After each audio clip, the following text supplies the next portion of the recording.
Price lord, hallelujah. ದೇವರ ನಾಮಕ್ಕೆ ಸ್ತೋತ್ರವಾಗಲಿ. ಪ್ರಾರ್ಥನೆ ಮಾಡಿಕೊಳ್ಳೋಣ. ಸರ್ವ ಸೃಷ್ಟಿಕರ್ತನಾದ ತಂದೆಯ ದೇವರೇ, ಮಗನ ದೇವರೇ, ಪರಿಶುದ್ಧಾತ್ಮನೇ, ನಿಮ್ಮ ನಾಮಕ್ಕೆ ಸ್ತೋತ್ರ ಸ್ವಾಮಿ. ಈ ದಿವಸವು ಈ ಸಮಯವು ಕೂಡ ನಿಮ್ಮಿಂದ ನೇಮಕವಾದಂತಹ ದಿವಸ. ಸಮಯ ನಿಮ್ಮ ಪ್ರೀತಿ ಸಹಾಯ ಇಲ್ಲದೆ ಏನು ನಡೆಯದು. ಅದಕ್ಕಾಗಿ ನಿಮಗೆ ಸ್ತೋತ್ರ. ಹೊಸ ದಿವಸವನ್ನು ಕೊಟ್ಟಿದ್ದೀರಿ. ಈ ದಿವಸದ ಈ ಸಮಯದ ಸಂದೇಶದ ಭಾಗವನ್ನು ಕೂಡ ಹೇರಳವಾಗಿ ಆಶೀರ್ವದಿಸಿರಿ. ನಿಮ್ಮ ಪ್ರೀತಿ ಸಹಾಯ ಇಲ್ಲದೆ ಏನು ಮಾಡಲು ಸಾಧ್ಯವಿಲ್ಲ. ನಿಮ್ಮ ಪವಿತ್ರ ಆತ್ಮರ ಮೂಲಕ ನಡೆಸಲು ಸಹಾಯ ಮಾಡುವುದಕ್ಕಾಗಿಯೂ ನಿಮಗೆ ಸ್ತೋತ್ರ. ಯೇಸುವಿನ ನಾಮದಲ್ಲಿ ಪ್ರಾರ್ಥಿಸಿದ್ದೇನೆ ನಮ್ಮ ತಂದೆಯೇ, ಆಮೇನ್. ಇದನ್ನು ಕೇಳುತ್ತಿರುವ ನನ್ನ ಸಹೋದರ ಸಹೋದರಿಯರೇ, ನಿಮಗೂ ನನ್ನ ಹೃದಯಪೂರ್ವಕವಾದಂಥ ನಮಸ್ಕಾರಗಳು. ದೇವರು ಈ ದಿವಸವು ನಿಮ್ಮನ್ನು, ನಿಮ್ಮ ಮಕ್ಕಳನ್ನು ಎಲ್ಲದಲ್ಲಿ ಬಂದಲ್ಲಿಯೂ ಎಲ್ಲ ಕೆಲಸ ಕಾರ್ಯ ವಿದ್ಯೆ ಬುದ್ಧಿಯಲ್ಲಿ ವಾಹನಗಳಲ್ಲಿ ಪ್ರತಿಯೊಂದರಲ್ಲಿಯೂ ದೇವರು ಹೇರಳವಾಗಿ ಆಶೀರ್ವದಿಸಲೆಂದು ಪ್ರತಿ ದಿವಸ ಬೆಳಗಿನ ಜಾವದ ಪ್ರಾರ್ಥನೆಯಲ್ಲಿ ಪ್ರಾರ್ಥಿಸುವನಾಗಿದ್ದೇನೆ. ದೇವರ ನಾಮಕ್ಕೆ ಸ್ತೋತ್ರ. ಈ ದಿವಸದ ಸಂದೇಶದ ಭಾಗವು ಕೀರ್ತನೆಗಳು 50ನೇ ಅಧ್ಯಾಯ 16ರಿಂದ. ಕೀರ್ತನೆಗಳು 50:16. ದುಷ್ಟರಿಗಾದರೋ ದೇವರು ಹೇಳುವುದೇನೆಂದರೆ, ನನ್ನ ವಿಧಿಗಳನ್ನು ಪಠಿಸುವುದಕ್ಕೆ ನಿಮಗೇನು ಬಾಧ್ಯತೆ ಉಂಟು. ದೇವರ ನಾಮಕ್ಕೆ ಸ್ತೋತ್ರ. ದುಷ್ಟರಿಗಾದರೋ ದೇವರು ಹೇಳುವುದೇನೆಂದರೆ, ನನ್ನ ವಿಧಿಗಳನ್ನು ಪಠಿಸುವುದಕ್ಕೆ ನಿಮಗೇನು ಬಾಧ್ಯತೆ ಉಂಟು. ದೇವರ ನಾಮಕ್ಕೆ ಸ್ತೋತ್ರವಾಗಲಿ. ನೋಡಿ, ದುಷ್ಟರು ಅಂದರೆ ದುಷ್ಟರಿಗಾದರೂ ದುಷ್ಟರು ಯಾರು? ದೇವರನ್ನೇ ತಿಳಿಯಪಡಿಸಿದ ಮೇಲೆ, ದೇವರು ಆರಿಸಿಕೊಂಡವರ ಮುಖಾಂತರ ಗ್ರಂಥಗಳ ಮೂಲಕ ದೇವರು ತಿಳಿಯಪಡಿಸಿದ ಮೇಲೆ ಏನೇ ಆದರೂ ದೇವರು ಆದಿಕಾಲದಲ್ಲಿ ಪ್ರವಾದಿಗಳ ದೇವರೇ ನೇರವಾಗಿ ಮಾತನಾಡಿದ್ರು ಮನುಷ್ಯರೊಂದಿಗೆ. ಆಮೇಲೆ ಎಲ್ಲರೊಂದಿಗೆಲ್ಲ, ಯಾರೊಂದಿಗೆ ಮಾತನಾಡಬೇಕು ಅವರೊಂದಿಗೆ. ಆಮೇಲೆ ಪ್ರವಾದಿಗಳೊಂದಿಗೆ ದೇವರನ್ನ ತಿಳಿಯಪಡಿಸಿದ್ರು. ಈಗ 2026ನೇ ವರ್ಷದಿಂದ ಈ ಕಡೆಗೆ ನೋಡುವಾಗ ದೇವರು ಆರಿಸಿಕೊಂಡವರ ಮುಖಾಂತರ, ಸಾಕ್ಷಿಗಳ ಮುಖಾಂತರ ನಿಜವಾಗಿ ತಿಳಿಯಪಡಿಸ್ತಾರೆ.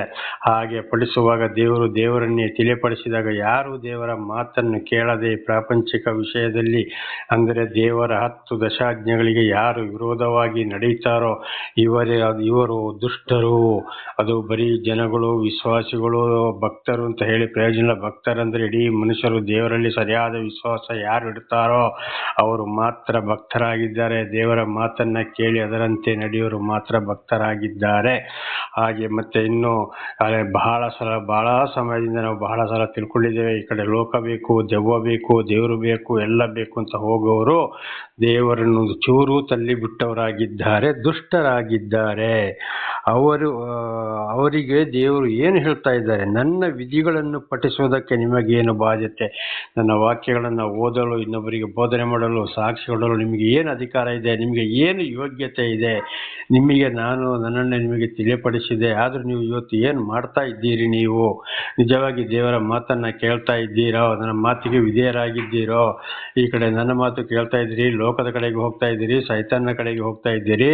ಹೀಗಿರುವಾಗ ನನ್ನ ಪರವಾಗಿ ನಿಮಗೆ ಸಾಕ್ಷಿ ಕೊಡೋಕ್ಕೆ, ಗ್ರಂಥಗಳನ್ನು ಓದಲಿಕ್ಕೆ, ವಾಕ್ಯಗಳನ್ನ ಪಠಿಸಲಿಕ್ಕೆ, ಇನ್ನೊಬ್ಬರಿಗೆ ಬೋಧನೆ ಮಾಡಲಿಕ್ಕೆ ನಿಮಗೇನು ಅಧಿಕಾರವಿಲ್ಲ. ದಯವಿಟ್ಟು ನೀವು ನನ್ನ ಒಂದು ಆ ಸೇವೆಗೆ ನೀವು ಬರಲೇಬಾರದು ಅಂತ. ನಿಮಗೆ ಏನು ಬಾಧ್ಯತೆ ಉಂಟು ಅಂತ ದೇವರೇ ಪ್ರಶ್ನೆ ಮಾಡೋರಾಗಿದ್ದಾರೆ.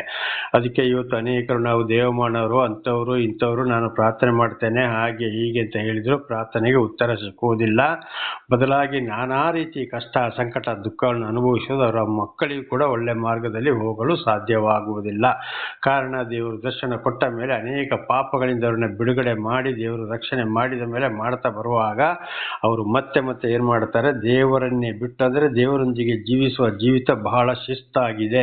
ಇವತ್ತು ಉದಾಹರಣೆಗೆ ನಮ್ಮ ಸೈನಿಕರು ಕೂಡ ಏನು ಮಾಡ್ತಾರೆ? ಅವರಿಗೆ ಸರಿಯಾದ ಶಿಸ್ತಿನಲ್ಲಿ ಜೀವಿಸಿದರೆ ಮಾತ್ರ ಅವರ ಹಿರಿಯ ಅಧಿಕಾರಿಗಳಿಂದ ಅವರಿಗೆ ಬಹುಮಾನ, ಪ್ರಶಂಸೆ, ಆಮೇಲೆ ಮೇಲಧಿಕಾರಿಗಳಾಗಿ ಉನ್ನತ ಹುದ್ದೆಯಲ್ಲಿ ಅವರು ಹೋಗಬಹುದು. ಆ ಸೈನಿಕರು ಖಂಡಿತವಾಗಿ ಆ ಹಿರಿಯ ಅಧಿಕಾರಿಗಳ ಮಾತನ್ನು ಕೇಳದೆ ಹೋದರೆ ಅವರು ಬಹುಶಃ ಸಸ್ಪೆಂಡ್ ಆಗ್ಬೋದು, ಕೆಲಸದಿಂದಲೂ ವಜಾ ಆಗ್ಬೋದು, ಅಥವಾ ಇದ್ದಲ್ಲಿ ಅದೇ ಕೆಲಸವನ್ನು ಮಾಡಿ ಅವರ ಒಂದು ಅಧಿಕಾರವ ಸಮಯವನ್ನು ಅವರು ಪೂರೈಸಬಹುದು. ಅದೇ ರೀತಿ ಇದು ಕೂಡ ಒಂದು ದೇವರೊಂದಿಗೆ ಜೀವಿಸುವಾಗ ದೇವರು ದರ್ಶನ ಕೊಡೋದಕ್ಕಿಂತ ಮೊದಲೊಂದು ಜೀವಿತನೇ ಮೇರೆ. ದೇವರನ್ನೇ ದರ್ಶನ ಕೊಟ್ಟ ಮೇಲೆ, ಇತರರ ಮೂಲಕ ತಿಳಿಯಪಡಿಸಿದ ಮೇಲೆ ನಾವು ಒಂದು ಒಳ್ಳೆ ಸೈನಿಕರಂತೆ ಜೀವಿಸಬೇಕು. ನಮ್ಮ ಹಿರಿಯ ಅಧಿಕಾರಿ ಯಾರಾಗಿದ್ದಾನೆ? ಸರ್ವ ಸೃಷ್ಟಿಕರ್ತರ ದೇವರ ಪರಮಾತ್ಮ ಭಗವಂತನೂ ಆಗಿದ್ದಾನೆ, ಯೇಸು ಕ್ರಿಸ್ತನಾಗಿದ್ದಾನೆ, ಅಲ್ಲಾಹ್ ಅಕ್ಬರ್ ಆಗಿದ್ದಾನೆ. ದೇವರ ನಾಮಕ್ಕೆ ಸ್ತೋತ್ರಗಳು. ಅದಕ್ಕೆ ಅಪೊಸ್ತಲನಾದ ಪೌಲರು ಕೂಡ 2 ತಿಮೋಥೆ 2ನೇ ಅಧ್ಯಾಯದಲ್ಲಿ ಹೇಳಿದ್ದು, ಒಳ್ಳೆ ಒಂದು ಸೈನಿಕರ ಹಾಗೆಯೂ, ಒಳ್ಳೆ ಒಂದು ರೈತನ ಹಾಗೆಯೂ, ಒಳ್ಳೆ ಒಂದು ಕ್ರೀಡಾಪಟು ಹಾಗೆ ಶಿಸ್ತಿನ ಜೀವಿತದಲ್ಲಿ ಜೀವಿಸಿದರೆ ಮಾತ್ರ ನಾವಲ್ಲಿ ಪ್ರಶಂಸೆಯನ್ನು ಪಡೆಯಬಹುದು. ಇಲ್ಲದೋದ್ರೆ ನನ್ನ ವಿಧಿಗಳನ್ನು ಪಠಿಸುವುದಕ್ಕೆ, ಬೋಧನೆ ಮಾಡೋಕ್ಕೆ, ಸಾಕ್ಷಿ ಹೇಳೋಕ್ಕೆ, ಉಪದೇಶ ಮಾಡಲಿಕ್ಕೆ ನಿನಗೇನು ಅಧಿಕಾರ ಇದೆ? ಇದಕ್ಕೆ ಅನೇಕರಿಗೆ ಪ್ರಾರ್ಥನೆ ಉತ್ತರವೂ ಸಿಕ್ಕುವುದಿಲ್ಲ. ನಾನಾ ಥರದಲ್ಲಿ ಜನರನ್ನು ಹಾದಿ ತಪ್ಪಿಸ್ತಾ ಇದ್ದಾರೆ. ಅಂಥವರ ಪ್ರಾರ್ಥನೆ ಕೂಡ ನನಗೆ ಬೇಡ ಅಂತ ಯೋಹಾನ 4ನೇ ಅಧ್ಯಾಯ 24ನೇ ವಚನದಲ್ಲಿ, ಹೊಸ ಒಡಂಬಡಿಕೆಯಲ್ಲಿ ಯೋಹಾನನ ಮೂಲಕ ಕೂಡ ದೇವರು ಹೇಳಿದ್ದೆ, ನನ್ನ ದೇವರು ಆತ್ಮ ಸ್ವರೂಪನು, ಆತನ ಸತ್ಯಗನುಸಾರವಾಗಿ ಯಾರು ಜೀವಿಸ್ತಾರೋ ಅಂಥವರು ಮಾತ್ರ ಪ್ರಾರ್ಥನೆ ಮಾಡಬೇಕು. ಅಂಥವರ ಪ್ರಾರ್ಥನೆಯನ್ನು ಮಾತ್ರ ದೇವರು ಕೇಳ್ತಾನೆ ಅಂತ ಹೊರತು ಇನ್ಯಾರ ಪ್ರಾರ್ಥನೆ ದೇವರು ಕೇಳೋದಿಲ್ಲ. ಉದಾಹರಣೆಗೆ ಒಬ್ಬ ರೋಗಿ ಇರ್ತಾನೆ, ಬಹಳ ಜನ ಪಾಸ್ಟರ್ಗಳು ಹೋಗ್ತಾರೆ ಬೋಧನೆ ಮಾಡ್ತಾರೆ, ಇಲ್ಲದ ಸುಳ್ಳು ಆಶ್ವಾಸನೆಗಳನ್ನು ಕೊಡ್ತಾರೆ, ತಲೆ ಮೇಲೆ ಕೈ ಇಡ್ತಾರೆ, ಪ್ರಾರ್ಥನೆ ಮಾಡ್ತಾರೆ. ಆ ರೋಗಿಯಲ್ಲಿ ಗುಣ ಆಗ್ತಾನೆ? ಗುಣ ಆಗುವುದೇ ಇಲ್ಲ. ಎಷ್ಟೋ ಪಾಸ್ಟರ್ಗಳು, ಸ್ವಾಮೀಜಿಗಳು, ಗುರೂಜಿಗಳು, ಬ್ರಾಹ್ಮಣರುಗಳು, ಎಂತೆಂಥೋ ಮಠಾಧೀಶರು, ಎಂತೆಂಥೋ ಋಷಿಮುನಿಗಳು ಹೋಗಿ ಅಲ್ಲಿ ತಲೆ ಮೇಲೆ ಕೈ ಇಡ್ತಾರೆ, ಹೋಮ ಹವನ ಹಾಕ್ತಾರೆ. ದರಿದ್ರಗಳು ಬಿಡುಗಡೆ ಆಗ್ತಾವೋ? ಇಲ್ಲ. ಬದಲಾಗಿ ಮತ್ತು ದರಿದ್ರಗಳು ಜಾಸ್ತಿಯ ಕಾರಣ ಯಾಕೆ? ಅವರು ದೇವರನ್ನು ತಿಳ್ಕೊಂಡ್ರು ಕೂಡ ಮಾಡ್ತಾ ಇರೋದು ಪಕ್ಕ ಅನ್ಯಾಯ, ಹೇಳ್ತಾ ಇರೋದು ಸುಳ್ಳು ಮಾತು, ಲೋಕದ ಜೀವನಕ್ಕಾಗಿ. ಅಲ್ಲಿ ದೇವರು ಕಾರ್ಯವನ್ನ ಮಾಡುವುದಿಲ್ಲ. ಹಾಗೆ ಇವತ್ತು ಒಂದೊಂದು ಚರ್ಚ್ಗಳಲ್ಲಿ, ಒಂದು ಆಶ್ರಮಗಳಲ್ಲಿ ನಾನಾ ರೀತಿಯಲ್ಲಿ ಎಷ್ಟೋ ವರ್ಷದ ತಲೆ ಮೇಲೆ ಕೈ ಇಟ್ಟು ಪ್ರಾರ್ಥನೆ ಮಾಡ್ಕೊಂಡು ಬರ್ತಾ ಇದ್ದಾರೆ. ಒಬ್ಬರಾದ್ರೂ ಗುಣಮುಖರಾಗೋದು ಕಾಣ್ತಾ ಇದ್ದೇವೆ ನಾವು? ಆಗುವುದಿಲ್ಲ. ಸುಮ್ಮನೆ ಹೋಗಿ ಒಂದು ನಾಟಕವನ್ನು ಆಡಿ ಬರ್ತಾ ಇದ್ದಾರೆ. ಕಾರಣ ಅವರು ಪ್ರಾಪಂಚಿಕದಲ್ಲಿ ಇದ್ದಾರೆ, ಈ ಕಡೆ ದೇವರೊಂದಿಗೂ ಕೂಡ ಇದ್ದಾರೆ. ಕೆಲವರಿಗೆ ಫೋಟೋ ತೆಗೆಸಿಕೊಳ್ಬೇಕು, ಕೆಲವರಿಗೆ ಸೆಲ್ಫಿ ತೆಗೆಸಿಕೊಳ್ಬೇಕು, ಎಲ್ಲರ ಮುಂದೆ ಕಾಣಬೇಕು, ಎಲ್ಲರ ಮುಂದೆ ಹೊಗಳ್ಬೇಕು, ನಾನಾ ಥರದ ಬಟ್ಟೆಗಳನ್ನ ಹಾಕೊಳ್ಬೇಕು, ನಾನಾ ಥರದ ಅಲಂಕಾರಗಳನ್ನ ಮಾಡಿಕೊಳ್ಬೇಕು. ಖಂಡಿತವಾಗಿ ಮತ್ತಾಯ 4ನೇ ಅಧ್ಯಾಯದಲ್ಲಿ ನಾವು ನೋಡುವಾಗ ಇಂಥವರ ಅಧಿಕಾರಿ ದೇವರು ಯಾರಾಗಿದ್ದಾನೆ? ಸೈತಾನ ಆಗಿದ್ದಾನೆ. ಇದು ಆದಿಕಾಂಡ ಆದಾಮನನ್ನು ಕೂಡ ಕೆಡಿಸಿದ್ದು ಯಾರು? ಆದಾಮನ ಹೆಂಡತಿ ಮೂಲಕ ಸೈತಾನನೇ ಕೆಡಿಸಿದ್ದು. ಒಂದು ಯೆಹೋವನ 2ನೇ ಅಧ್ಯಾಯ 15ರಿಂದ 17ರವರೆಗೆ ಓದುವಾಗಲೂ ಅಲ್ಲಿ ಕೂಡ ಇದೇ ವಿಷಯ ಯೋಹಾನನು ಹೇಳಿದ್ದಾನೆ. ಲೋಕವನ್ನಾಗಲಿ ಅದರಲ್ಲಿರುವುದನ್ನಾಗಲಿ ಪ್ರೀತಿಸಬೇಡಿರಿ, ಅಂಥವರ ಮೇಲೆ ತಂದೆಯಾದ ದೇವರ ಆತ್ಮ ಇರುವುದಿಲ್ಲ. ಲೋಕವು ಗತಿಸಿ ಹೋಗ್ತದೆ, ದೇವರ ಮಾತುಗಳನ್ನು ಅದನ್ನು ಅಳವಡಿಸಿಕೊಂಡು ನಡೆಯುವರು ಎಂದಿಗೂ ಜೀವಿಸುವರು ಎಂಬುದಾಗಿ. ದೇವರ ನಾಮಕ್ಕೆ ಸ್ತೋತ್ರವಾಗಲಿ. ಹಾಲೆಲೂಯಾ. ಹಾಗೆ ದುಷ್ಟರಿಗೆ ಇಷ್ಟೇ ಪ್ರಾರ್ಥನೆ ಮಾಡಿದ್ರು, ಏನೇ ಮಾಡಿ. ಕೆಲವರು ಕುಡಿತಾರೆ, ಪಾನ್ ಪರಕು, ಹನ್ಸು, ಗುಡ್ಕವನ್ನ ತಿಂತಾರೆ, ಏನೇನು ಹೇಳ್ತಾರೆ. ನಾನು ಪ್ರಾರ್ಥನೆ ಮಾಡಿದೆ, ನನಗೆ ದೇವರಿದ್ದಾರೆ, ನನಗೆ ಭಗವಂತರಿದ್ದಾರೆ, ನನಗೆ ಯೇಸು ಇದ್ದಾರೆ, ನನಗೆ ಅಲ್ಲ ಇದ್ದಾರೆ, ನನಗೆ ಸರ್ವೇಶ್ವರ ಇದ್ದಾರೆ, ನನಗೆ ಪರಮೇಶ್ವರ ಇದ್ದಾರೆ, ನನಗೆ ಜಗದೀಶ್ ಇದ್ದಾರೆ, ಶ್ರೀಮನ್ ನಾರಾಯಣ ಇದ್ದಾನೆ, ಶ್ರೀಕೃಷ್ಣ ಪರಮಾತ್ಮ ಇದ್ದಾನೆ, ಸತ್ಯನಾರಾಯಣ ಇದ್ದಾನೆ. ಇವುಗಳ ದೇವರ ಹೆಸರುಗಳು ಅಲ್ವಾ? ಹೌದು, ದೇವರೊಬ್ಬರೇ ಅನೇಕ ಹೆಸರುಗಳು. ಆದರೆ ಅಲ್ಲಿ ಉದ್ಧಾರ ಆಗ್ತಾ ಇಲ್ಲ, ಪ್ರಾರ್ಥನೆಗೆ ಉತ್ತರ ಸಿಗ್ತಾ ಇಲ್ಲ. ಕಾರಣ ಅಲ್ಲಿ ದೇವರು ಹೇಳಿದ್ದೇ ಒಂದು, ಇವರು ಇಲ್ಲಿ ಮಾಡ್ತಾ ಇರೋದೇ ಒಂದು. ಆದ್ರಿಂದ ಮತ್ತು ಬಹಳ ಕಷ್ಟ, ಸಂಕಟ, ದುಃಖಗಳಿಗೆ ಗುರಿಯಾಗುವಂಥದ್ದು. ಇದು ಇಬ್ರಿಯರಿಗೆ ಬರೆದ ಪತ್ರ 6ನೇ ಅಧ್ಯಾಯ 4ರಿಂದ 8ರವರೆಗೆ ಅಲ್ಲಿ ಓದುವಾಗ ನೀನೊಂದ್ಸಲ ಪರಲೋಕವನ್ನ ತಿಳ್ಕೊಂಡು, ದೇವರ ವರಗಳನ್ನು ಅನಿಸ್ಕೊಂಡು, ದೇವರನ್ನ ಅರಿತುಕೊಂಡು ಹಿಂದೆ ತಿರುಗಿ ಹೋದರೆ ವಾಪಸ್ಸು ನೀನು ಆಶೀರ್ವಾದವನ್ನು ಪಡೆದುಕೊಳ್ಳುವುದು ಬಹಳ ಕಷ್ಟ. ರೈತನು ಹೊಲದಲ್ಲಿ ಬೆಳೆದ ಮುಳ್ಳು ಗಿಡಗಳನ್ನು ಕಿತ್ತು ಹೇಗೆ ಸುಟ್ಟು ಹಾಕ್ತಾನೋ ಹಾಗೆ ನಿನ್ನ ಅಂತ್ಯವು ಸುಡಲ್ಪಡುವುದು. ನಿನಗೆ ವಾಪಸ್ಸು ಮಾನಸಾಂತರ ಸಿಕ್ಕುವುದು ಬಹಳ ಕಷ್ಟ. ಮತ್ತಾಯ 3:10 ಒಳ್ಳೆ ಫಲ ಕೊಡಲಾಗದ ಪ್ರತಿಯೊಂದು ಮರವನ್ನು ಕಡಿದು ಬೆಂಕಿಗೆ ಹಾಕಲಾಗುವುದು. ಅವರ ಕೈಯಲ್ಲಿ ಮರವಿದೆ, ಕಾಳನ್ನು ತೂರುವರು, ಹೊಟ್ಟನ್ನು ಆರಿಸಲಾಗದ ಬೆಂಕಿಯಲ್ಲಿ ಸುಟ್ಟು ಹಾಕುವರು, ಗಟ್ಟಿ ಕಾಳನ್ನ ಕಣಜಕ್ಕೆ ತುಂಬುವರು. ಮತ್ತಾಯ 3:12 ಇದೇ ವಿಷಯ ಬರೆಯಲ್ಪಟ್ಟಿದೆ. 24-25 ನೋಡುವಾಗಲಿ ಭಯಂಕರ ಶಾಪ ಕಾಣ್ತದೆ.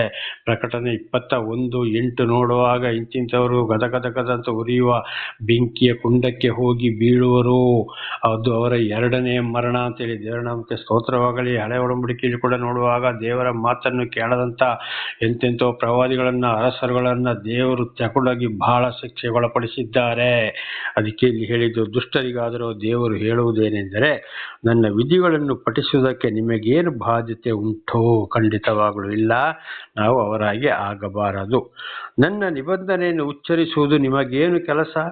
ನನ್ನ ನಿಬಂಧನೆಯನ್ನು ವಾಕ್ಯವನ್ನು ಓದೋದು, ತಿಳ್ಕೊಳ್ಳೋದು, ಜ್ಞಾನ ಮಾಡಿಕೊಳ್ಳೋದು, ಅದನ್ನ ಒಬ್ಬರಿಂದೊಬ್ಬರು ಚರ್ಚೆ ಮಾಡಿಕೊಳ್ಳುವಂಥದ್ದು, ಇನ್ನೊಬ್ಬರಿಗೆ ಸಾಕ್ಷಿ ಹೇಳುವಂಥದ್ದು. ನಿಮಗೇನು ಕೆಲಸ? ಅಂಥವ್ರು ನೀವು ನನ್ನ ವಾಕ್ಯಗಳನ್ನ ಓದೋದು ಬೇಡ, ಸಾಕ್ಷಿ ಕೊಡೋದು ಬೇಡ, ಉಚ್ಚರಿಸೋದು ಬೇಡ, ಇನ್ನೊಬ್ಬರಿಗೆ ಹೇಳೋದು ಬೇಡ, ಉಪದೇಶ ಮಾಡೋದು ಕೂಡ ಬೇಡ. ಅಲ್ಲಿ ಏನು ಪ್ರಯೋಜನ ಬರುವುದಿಲ್ಲ. ಆಗ ಇವರು ಎಂಥವ್ರು ಅಂತ ಅಲ್ಲಿ ಬಹಳ ಚೆನ್ನಾಗಿ ಗೊತ್ತಾಗ್ತದೆ. ನಮಗೆ ಸ್ತೋತ್ರ.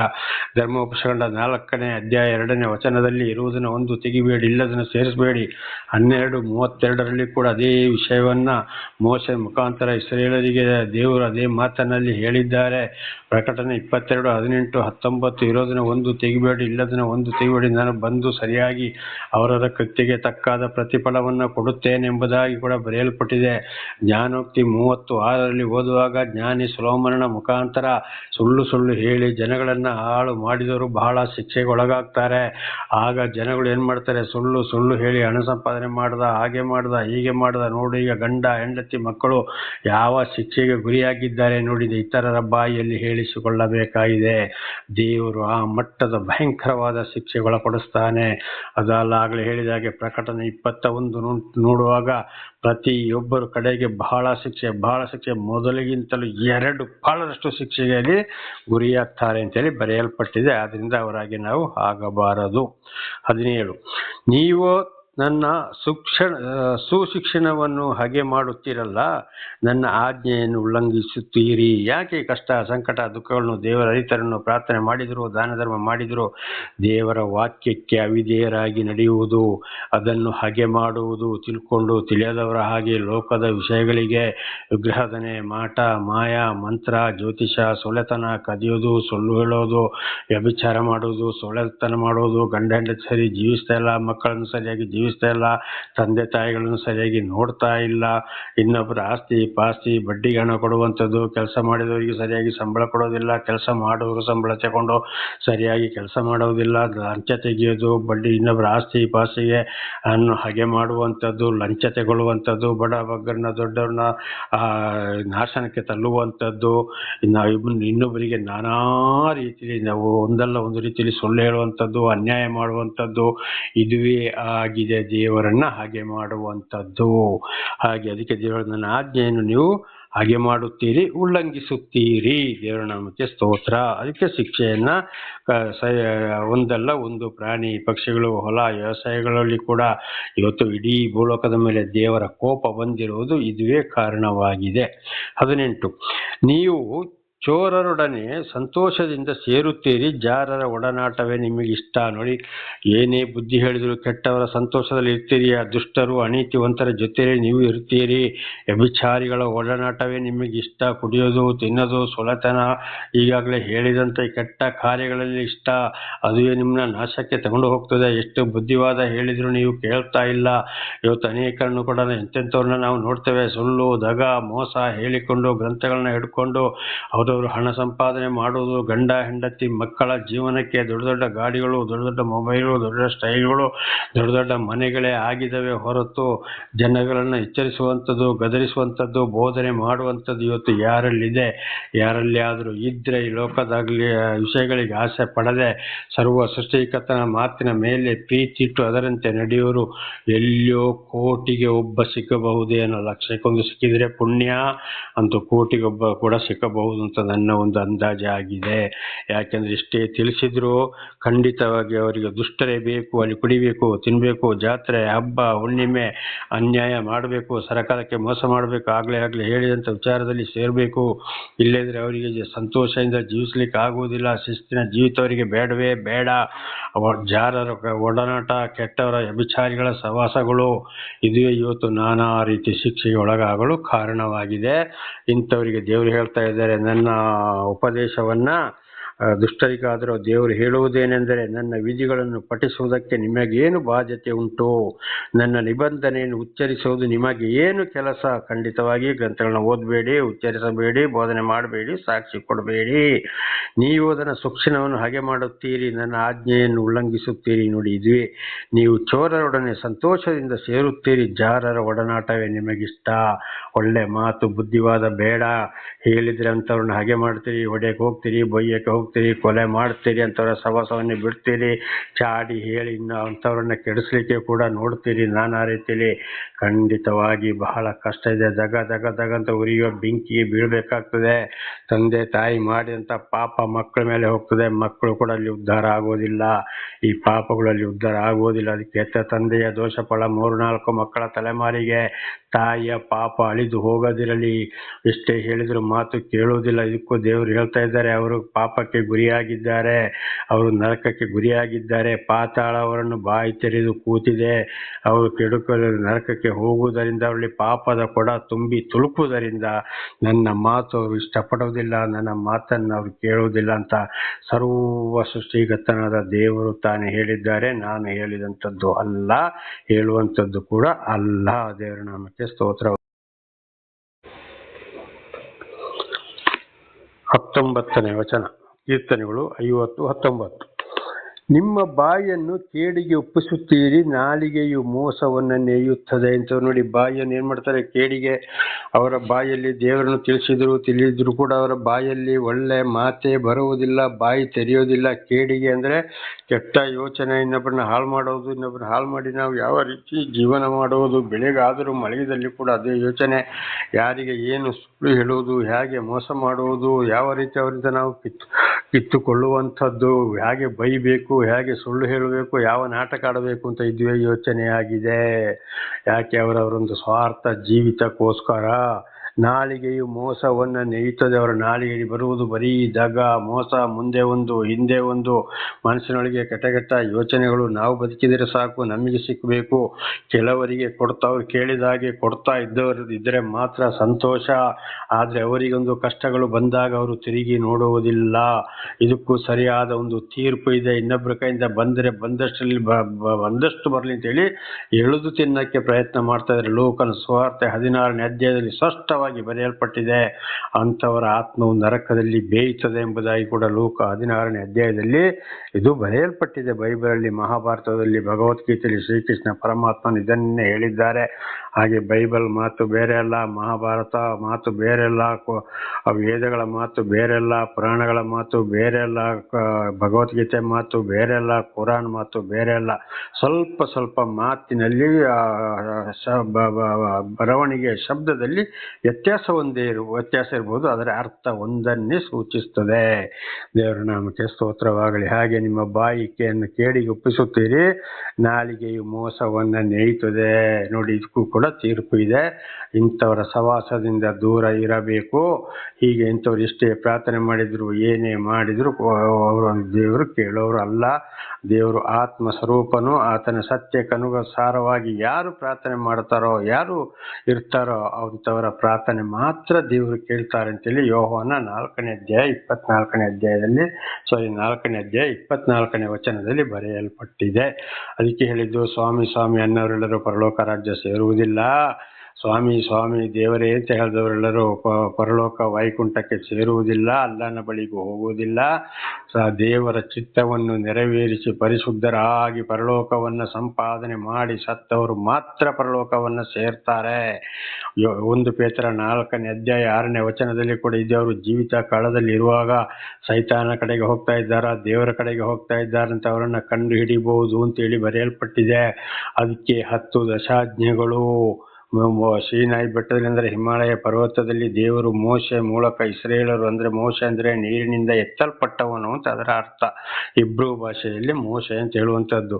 ಇಸ್ರೇಲರ್ ಅಂದ್ರೆ ಅದು ಕೂಡ ಇಬ್ರು ಭಾಷೆ, ದೇವರಿಂದ ಆಯ್ಕೆಯಾದವರು ಅಂತ ಅವರಿಗೆ ತಿಳಿಯಪಡಿಸಿದ್ದು. ಅದರಲ್ಲಿ ತಿಳ್ಕೊಳ್ಬಹುದು ಇವರು ಯಾರು, ಯಾವ ಕಡೆಗೆ ಹೋಗ್ತಾ ಇದ್ದಾರೆ ಅಂತ. ಹಾಗೆ ದುಷ್ಟರು, ಅನೀತಿವಂತರ ಸವಾಸಕ್ಕೆ ಹೋಗಬಾರದು. ಅವ್ರು ಎಂಥವರೇ ಆಗಲಿ ದೂರ ಇರಬೇಕು. ಇಲ್ಲದ್ರೆ ಅವರಂತೂ ಪರಲೋಕಕ್ಕೆ ಹೋಗುವುದಿಲ್ಲ. ಹೋಗುವವರಿಗೂ ದಾರಿಯನ್ನ ಮುಚ್ಚಿಬಿಟ್ಟಿದ್ದಾರೆ ಅಂತೇಳಿ ಮತ್ತಾಯ 23ನೇ ಅಧ್ಯಾಯದಲ್ಲಿ ನಾವು ಇದನ್ನು ಸ್ಪಷ್ಟವಾಗಿ ಓದಿಕೊಳ್ಳಬಹುದು. ಖಂಡಿತವಾಗಿ ಏನಾಗಿದೆ ಅಲ್ಲಿ, ಅವರಂತೂ ಪರಲೋಕ ಹೋಗುವುದಿಲ್ಲ, ಹೋಗೋವರಿಗೂ ದಾರಿಯನ್ನ ಮುಚ್ಚಿಬಿಟ್ಟಿದ್ದಾರೆ. ಹಾಗಿಂತ ಸುಳ್ಳು ಬೋಧಕರು, ಯಾಜಕರು, ಗುರುಜಿಗಳು, ಸ್ವಾಮೀಜಿಗಳು, ಬ್ರಾಹ್ಮಣರುಗಳು, ಮಠಸ್ಥರು, ಪೂಜಾರಿಗಳು, ಯಾವುದೇ ಋಷಿಮುನಿಗಳಾಗಲಿ, ಯಾವುದೇ ಬಟ್ಟೆ ಹಾಕಲಿ, ಯಾವುದೇ ಅವರು ಬಣ್ಣಗಳನ್ನ ಬಳ್ಕೊಳ್ಳಿ, ಯಾವ ಮಾಲೆಗಳನ್ನ ಹಾಕಲಿ, ಎಷ್ಟುದ್ದ ಗಡ್ಡೆ ಬಿಡಲಿ, ಎಷ್ಟುದ್ದ ಕೂದಲು ಬಿಡಲಿ, ಕಾಲಿಗೆ ಚಪ್ಪಲಿ ಹಾಕಲಿ ಹಾಕದಿರಲಿ, ಇದೆಲ್ಲ ನಂಬಲಿಕ್ಕೆ ಹೋಗಬೇಡಿ. ದೇವರ ಮಾತನ್ನು ಸತ್ಯವಾಗಿ ಖಂಡಿತ ಜೀವ ಮತ್ತು ಮರಣ, ಶಾಪ ಮತ್ತು ಆಶೀರ್ವಾದ ಖಂಡಿತ ಬೆಂಕಿಯ ಚೂರಾಗಿ ಮಾತನಾಡ್ತಾರೋ ಅಂಥವರ ಬಗ್ಗೆ ಗದರಿಸ್ತಾರೋ, ಎಚ್ಚರಿಸ್ತಾರೋ, ಬೈತಾರೋ ದೇವರ ವಿಷಯದಲ್ಲಿ, ಅಂದರೆ ಒಳ್ಳೆ ರೀತಿಗೋಸ್ಕರ ಅಂಥವ್ರನ್ನ ಮಾತ್ರ ಹಿಂಬಾಲಿಸಬೇಕು ಹೊರತು ಎಲ್ಲವರನ್ನ ಹಿಂಬಾಲಿಸಲಿಕ್ಕೆ ಹೋಗಬಾರದು. ಹೊಸ ಒಡಂಬಡಿಕೆಯಲ್ಲಿ ಅಪೊಸ್ತಲನಾದ ಪೌಲನು ಕೂಡ ದೇವರ ಮನುಷ್ಯ ಸಾಕ್ಷಿ. ಆ ಮನುಷ್ಯನು ಇದೇ ಮಾತನ್ನ ಪ್ರವಾದಿಗಳು, ದೇವರು ಪ್ರತಿಯೊಬ್ಬರು ಹೇಳಿದ್ದು ಇದುವೇ. ಆದ್ರಿಂದ ಬಹಳ ಎಚ್ಚರ. 20ನೇ ವಚನ, ಕೀರ್ತನೆಗಳು 50:20. ಸಹೋದರರನ್ನು ಶುದ್ಧ ಮಾಡುತ್ತಾ ಕೂತುಕೊಳ್ಳುತ್ತೀರಿ, ಒಡ ಹುಟ್ಟಿದವರನ್ನು ದೂರುತ್ತೀರಿ. ನೋಡಿ, ಒಬ್ಬರ ಕೈಲಿ ಲಾಭ ಇಲ್ಲ, ನಮಗೆ ಒಳ್ಳೇದಾಗೋದಿಲ್ಲ, ಅವನಿಂದ ಏನು ಲಾಭ ಸಿಕ್ಕೋದಿಲ್ಲ ಅಂತ ಹೇಳುವಾಗ ಏನು ಮಾಡ್ತಾರೆ, ಬಾಕಿ ನೆರೆಕರೆ ಅಕ್ಕಪಕ್ಕದವು, ನಾನು ಕೇಳಿದೆ, ಅವನು ನನಗೆ ಕೊಡಲೇ ಇಲ್ಲ, ಅವನು ಅಂಥವನು ಏನಿಂಥವನು, ಹೊಡಿಬೇಕು ಬಡಿಬೇಕು, ಅವನು ಹೇಗಾದ್ರೂ ಮಾಡಿ ಹಾಳು ಮಾಡಬೇಕು ಅಂತೇಳಿ ಸುಳ್ಳು ಕಂಪ್ಲೇಂಟು ಕೊಡ್ತಾರೆ. ಸೊ ಅದು ಅವರೊಂದು ಒಳ್ಳೆ ಕೆಲಸವನ್ನು ಮಾಡ್ತಾ ಇದ್ರೆ ಇಂಥ ಅನ್ಯಾಯ ಮಾಡ್ತಾರೆ ಅಂತೇಳಿ ಅಲ್ಲಿ ಅದಕ್ಕೆ ಸಂಬಂಧಪಟ್ಟ ಅಧಿಕಾರಿಗಳಿಗೂ ಕೂಡ ದೂರನ್ನು ಕೊಡೋರಾಗಿದ್ದಾರೆ, ಹಿಂಸೆ ಕೊಡೋರಾಗಿದ್ದಾರೆ. ಕಾರಣ, ನಾನು ಕೇಳಿದೆ ಅವರು ಕೊಡೋದಿಲ್ಲ ಅಂತ, ಇವರಿಗೆ ದುಡಿಲಿಕ್ಕೆ ಆಗೋದಿಲ್ಲ, ಯಾವುದೂ ಇಲ್ಲ, ತಿರುಗಾಡಿಕೊಂಡಿದ್ದಾಗೆ ಅನ್ಯಾಯವಾಗಿ ಇನ್ನೊಬ್ಬರನ್ನ ಸುಲಿಗೆ ಮಾಡಿ ಜೀವನ ಮಾಡಬೇಕು, ನಾನು ಕೇಳಿದಾಗೆ ಕೊಡಲಿಲ್ಲ ಅಂತೇಳಿ ಈ ರೀತಿ ದೂಷಣೆ ಮಾಡೋರು ಕೂಡ ಆಗಿದ್ದಾರೆ. ದೇವರನ್ನು ಅರಿಯದವರು ಹೋಗಲಿ, ದೇವರನ್ನು ಅರಿತವರು ಕೂಡ ಇವತ್ತು ನಾನಾ ಗ್ರಂಥಗಳಲ್ಲಿಯೂ ಆಯಾ ಜನಾಂಗಗಳಲ್ಲಿ ಬಹಳಷ್ಟು ಜನ ಇಂಥವರು ಇದ್ದಾರೆ. ಒಡ ಹುಟ್ಟಿದವರನ್ನು ದೂರುತ್ತೀರಿ. ಸ್ವಂತ ಇವತ್ತು ಒಡ ಹುಟ್ಟಿದ ತಂದೆಗೆ 2-3 ಮಕ್ಕಳು ಇರ್ಬೋದು, ಅವರು ಒಬ್ಬೊಬ್ರು ದುಡಿದು ಚೆನ್ನಾಗಿ ಜೀವನ ಮಾಡ್ತಾರೆ. ಒಬ್ಬೊಬ್ರು ಏನು ಮಾಡ್ತಾರೆ, ದುಡಿಯೋಕ್ಕೆ ಹೋಗೋದಿಲ್ಲ, ಸೋಮರಿತನದಲ್ಲಿ ಇನ್ನೊಬ್ಬರಿಗೆ ಮೋಸ ಮಾಡ್ತಾ ಜೀವನ ಮಾಡಕ್ಕೆ ಹೋಗ್ತಾರೆ. ಆಗಲ್ಲಿ ಯಾರು ಕೊಡೋದಿಲ್ಲ ಅವ್ರನ್ನ, ಅವನು ಸರಿ ಇಲ್ಲ, ಇವರು ಸರಿ ಇಲ್ಲ, ಅಣ್ಣ ಸರಿ ಇಲ್ಲ, ತಮ್ಮ ಸರಿ ಇಲ್ಲ ಅಂತೇಳಿ ದೂಷಣೆ ಮಾಡಿಕೊಂಡು ಕೂತ್ಕೊಳ್ತಾರೆ. ಅದಕ್ಕೆ ಅಪೊಸ್ತಲನಾದ ಪೌಲರು ಕೂಡ ಥೆಸಲೋನಿಕದವರಿಗೆ ಬರೆದ ಪತ್ರದಲ್ಲಿ ಒಂದು ಮಾತನ್ನು ಹೇಳಿದ್ದಾರೆ, ಅಂಥವರದ್ದ ಇದಕ್ಕೆ ನೀವು ಹೋಗಬೇಡಿ, ಅಂಥವ್ರನ್ನ ಬಿಟ್ಟು ಜೀವಿಸಿ, ಅಂಥವ್ರನ್ನ ದೂರ ತಳ್ಳಿ, ಅಂಥವರ ಸವಾಸಕ್ಕೆ ನೀವು ಹೋಗಬೇಡಿ. ಆದರೆ ವೈರಿಗಳೆಂದು ಕಾಣಬೇಡಿ, ಅವರಿಗೆ ಬುದ್ಧಿ ಹೇಳಿ, ಬುದ್ಧಿ ಕೇಳಿದರೆ ಅವರನ್ನು ಅದೇ ಪಾಡಿಗೆ ಬಿಟ್ಟು ಬಿಡಲಿ. ಅವರಿಗೆ ಹರಕು ಬಟ್ಟೆಯೇ ಗತಿ, ಅವರಿಗೆ ಹಾಕ್ಲಿಕ್ಕೊಂದು ಬಟ್ಟೆ ಕೂಡ ಒಳ್ಳೆ ರೀತಿಯಲ್ಲಿ ಇರೋದಿಲ್ಲ. ಇನ್ನೊಬ್ಬರಲ್ಲಿ ಯಾವಾಗಲೂ ಭಿಕ್ಷೆ ಬೇಡಿ ಕೂಡ ಅವರು ತಿನ್ನಬೇಕಾಗ್ತದೆ. ಮಾನ ಮರ್ಯಾದೆ ತೀರಾ ಕಳ್ಕೊಳ್ಬೇಕಾಗ್ತದೆ. 3 ಬಿಟ್ಟವನು ಊರಿಗೆ ದೊಡ್ಡವನು ಅಂತ ನಮ್ಮ ಹಿರಿಯರು ಕೂಡ ಒಂದು ಮಾತನ್ನು ಹೇಳಿದ್ದಾರೆ. ಅದು ಇವತ್ತು ಕೂಡ ಇದೆ. ದೇವರನ್ನು ಅರಿತವರಲ್ಲಿ ಇಂಥವರು ಕೂಡ ಇದ್ದಾರೆ. ಬಹಳ ಎಚ್ಚರ, ಇಂಥವರಿಂದ ನಾವು ದೂರ ಇರಬೇಕಾಗಿದೆ. ಹಾಗೆ 21ನೇ ವಚನ, ನೀವು ಹೀಗೆ ಮಾಡಿದರೂ ನಾನು ಸುಮ್ಮನೆ ಇದ್ದುದರಿಂದ ದೇವರು ನಮ್ಮಂಥವನೇ ಎಂದು ನೆನೆಸಿಕೊಂಡಿರಿ. ಈಗಲಾದರೂ ನಾನು ಎಲ್ಲವನ್ನು ನಿಮ್ಮ ಮುಂದೆ ವಿವರಿಸಿ ನಿಮ್ಮನ್ನು ಅಪರಾಧಿಗಳೆಂದು ಸ್ಥಾಪಿಸುವೆನು. ಆದರೆ ನೋಡಿ, ದೇವರಲ್ಲಿ ಏನು ಹೇಳಿದ್ದಾರೆ, ಇಲ್ಲಿವರೆಗೆ ಹೀಗೆ ಮಾಡಿ ಇವತ್ತಲ್ಲ ನಾಳೆ, ನಾಳೆಲ್ಲ ನಾಡಿದ್ದು, ಇನ್ನೊಂದು ದಿವಸ ಇವರು ನನ್ನ ಮಾತನ್ನು ಕೇಳ್ಬೋದು, ನನ್ನ ಬಳಿಗೆ ಬರ್ಬೋದು ಅಂತೇಳಿ ನಾನು ಆರಿಸಿಕೊಂಡ ಸೇವಕರ ಮುಖಾಂತರ ನಿಮಗೆ ತಿಳಿಯಪಡಿಸಿದೆ. ನಿಮ್ಮ ಬಳಿ ಅವರಿಗೆ ಅವಕಾಶ ಕೊಡದೆ, ಸಮಯ ಕೊಡದೆ ಕಳಿಸ್ತಾ ಬಂದೆ. ಅವರು ಬಂದು ಬಹಳ ನಿಮ್ಮನ್ನು ಗದರಿಸಿದರು, ಎಚ್ಚರಿಸಿದರು, ಬುದ್ಧಿವಾದ ಹೇಳಿದರು. ನಾನು ಶಾಂತಿ ಸಮಾಧಾನದಲ್ಲಿ ನಿಮಗೆ ಕಾಯ್ತಾ ಇದ್ದೀನಿ. ಆದರೂ ನೀವೇನು ನಾವು ಏನು ಬೇಕಾದರೂ ಮಾಡಿದ್ರು ನಡೀತದೆ, ಏನು ಮಾತಾಡಿದ್ರು ಏನು ಮಾಡಿದ್ರು ಆಗ್ತದೆ, ಇಷ್ಟೇನೋ, ಅಯ್ಯೋ ಅವರು ಹಾಗೆ ಮಾಡಿ ಒಳ್ಳೆಯವರಾಗಿದ್ದಾರೆ, ಹೀಗೆ ಮಾಡಿ ಒಳ್ಳೆಯವರಾಗಿದ್ದಾರೆ, ಆದರೂ ಸರ್ವ ನಾಶವಾಗಿ ಹೋಗ್ತಾರೆ, ಮಕ್ಕಳಿವ ಶಾಪ ತಗಲ್ತದೆ ಎಂಬುದು ಅವರಿಗೆ ಗೊತ್ತಿಲ್ಲ. ಆದರೂ ತಿಳಿಸಿದರೂ ಕೂಡ ನೀವು ಮಾತು ಕೇಳಲಿಲ್ಲ. ಆದರೆ ಇನ್ನು ನಾನು ಸುಮ್ಮನೆ ಇರುವುದಿಲ್ಲ. ಈಗಲಾದರೂ ನಾನು ಎಲ್ಲವನ್ನು ನಿಮ್ಮ ಮುಂದೆ ವಿವರಿಸಿ, ಇನ್ನು ನಾನು ನಿಮ್ಮ ಒಂದೊಂದು ಅಪರಾಧಗಳನ್ನು ನಿಮ್ಮ ಮುಂದೆ ಇಡುವೇನೋ. ಅಂದರೆ ನೀವು ಮಾಡಿದ ಅನಾಚಾರಗಳಿಗಾಗಿ ಒಂದೊಂದು ಶಿಕ್ಷೆಯನ್ನು ಬರಮಾಡುವೇನೋ. ಅದು ಹೊಲದ ಬೆಳೆಗಳಿಗಿರ್ಬೋದು, ಗಂಡನಿಗಿರ್ಬೋದು, ಹೆಂಡತಿಗಿರ್ಬೋದು, ಮಕ್ಕಳಿಗಿರ್ಬೋದು, ಪ್ರಾಣಿಗಳಿರ್ಬೋದು, ಪಕ್ಷಿಗಳಿಗಿರ್ಬೋದು, ನಾನಾ ರೀತಿಯ ಶಿಕ್ಷೆಯನ್ನು ನಿಮ್ಮ ಮುಂದೆ ತರುವೇನೋ. ನಿಮ್ಮನ್ನು ಅಪರಾಧಿಗಳೆಂದು ಸ್ಥಾಪಿಸುವೆನು. ನೋಡಿ, ಒಂದು ಕೋರ್ಟಲ್ಲಿ ಒಂದು ಅಪರಾಧಿಗೆ ಏನು ಮಾಡ್ತಾರೆ, ವಿವರಿಸಿ ವಿವರಿಸಿ ಕಡೆಗೆ ಜಡ್ಜ್ ಇವನ ಅಪರಾಧಿ ಎಂದು ತೀರ್ಮಾನವನ್ನು ಕೊಡ್ತಾರೆ. ಅದೇ ರೀತಿ ಅದು ಕೋರ್ಟಲ್ಲಿ ಈ ಲೋಕದ ಜೀವನ.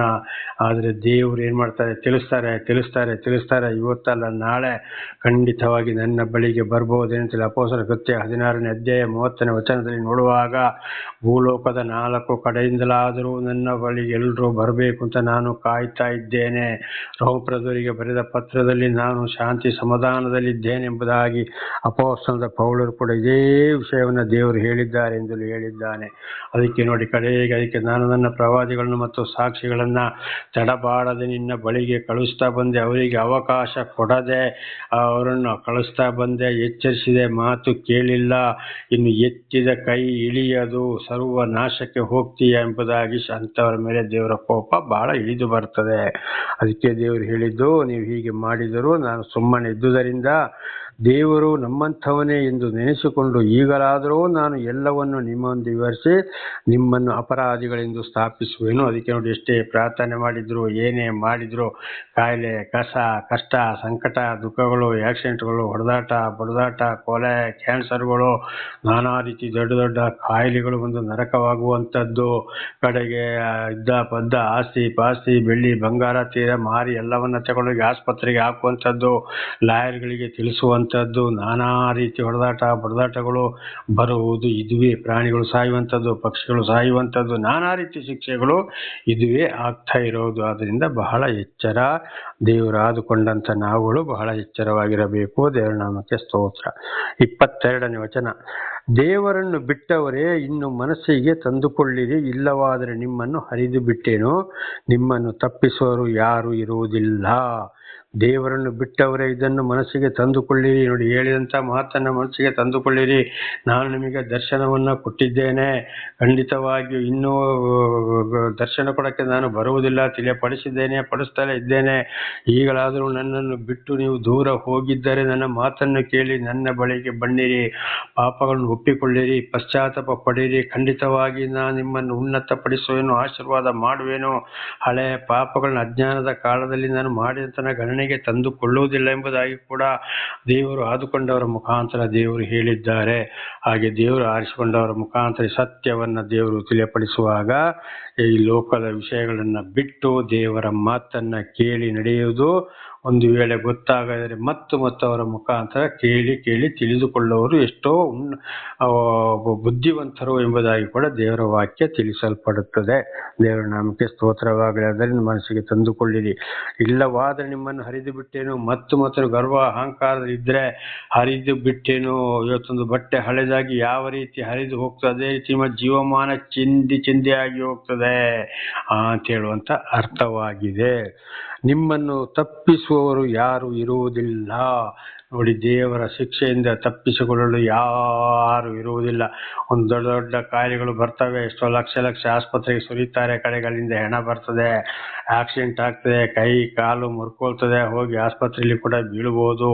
ದುಷ್ಟರ ಸವಾಸದಲ್ಲಿ ಸೇರಿಕೊಂಡು ಕುಡಿಯೋದು, ತಿನ್ನೋದು, ಹೊಡೆದಾಟ ಬಡದಾಟ, ಕಡೆಗೆ ಪೊಲೀಸ್ ಸ್ಟೇಷನು, ವಧೆ, ಕೋರ್ಟು, ಜೈಲು, ಜೈಲಲ್ಲಿ ಕೈದಿಗಳೊಂದಿಗೆ ಅಲ್ಲಿ ಊಟ ಮಾಡಬೇಕಾಗ್ತದೆ, ಕಣ್ಣೀರು ಹಾಕಿ ಕೈ ತೊಳಿಬೇಕಾಗ್ತದೆ.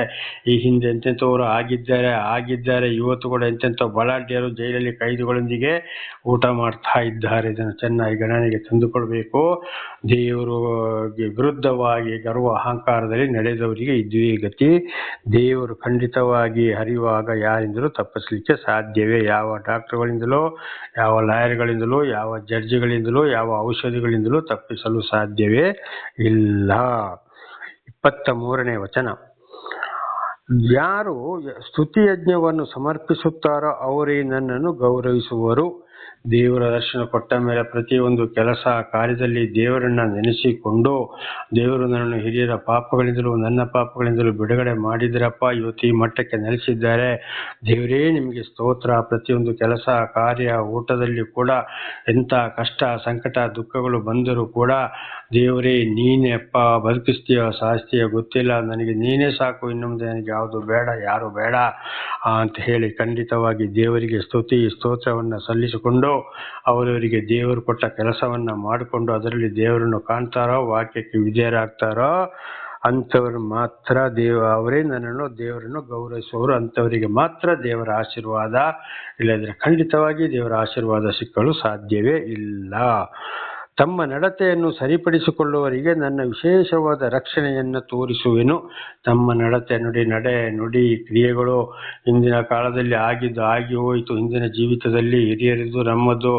ಆದರೆ ರಕ್ಷಣೆ ಕೊಟ್ಟ ಮೇಲೆ, ಬಿಡುಗಡೆ ಮಾಡಿದ ಮೇಲೆ ಏನಾಗ್ತದೆ, ಅಲ್ಲಿ ನಾವು ಖಂಡಿತವಾಗಿ ನಮ್ಮ ಜೀವಿತವನ್ನು ಸರಿಪಡಿಸಿಕೊಂಡ್ರೆ, ನಮ್ಮ ಶರೀರದ ಪ್ರತಿಯೊಂದು ಅಂಗಗಳನ್ನು ದೇವರ ವಾಕ್ಯಕ್ಕೆ ವಿಧೇಯರಾಗಿ ಒಪ್ಪಿಸಿ ನಾವು ಜೀವಿಸುವುದಾದರೆ ವಿಶೇಷವಾದ ರಕ್ಷಣೆ, ಎಲ್ಲ ಕೇಡು ಗಂಡಾಂತರ ಮರಣದ ಪಾಶ ಶತ್ರುಗಳ ಕೈಯಿಂದಲೂ ಬಿಡಿಸಿ ದೇವರು ಕಾಪಾಡೋರಾಗಿದ್ದಾರೆ. ಎಲ್ಲ ಕಾಯಿಲೆ ಕಸ ಸಂಕಟ ದುಃಖಗಳಿಂದಲೂ ಇದು ಕೂಡ ನನ್ನ ಜೀವಿತದಲ್ಲಿ ಬಹಳ ನಡೆದು ಹೋಯ್ತು ನೋಡಿ. ಮನೆಯಲ್ಲಿ ಹೆಂಡತಿ ಮಕ್ಕಳು ಎಲ್ಲ ವಿರೋಧ ಬಂದರು, ಮನೆ ಬಿಡಬೇಕಂತ ಪರಿಸ್ಥಿತಿ ಬಂತು, ದೇವರೇ ಬಿಡಿಸಿದರು.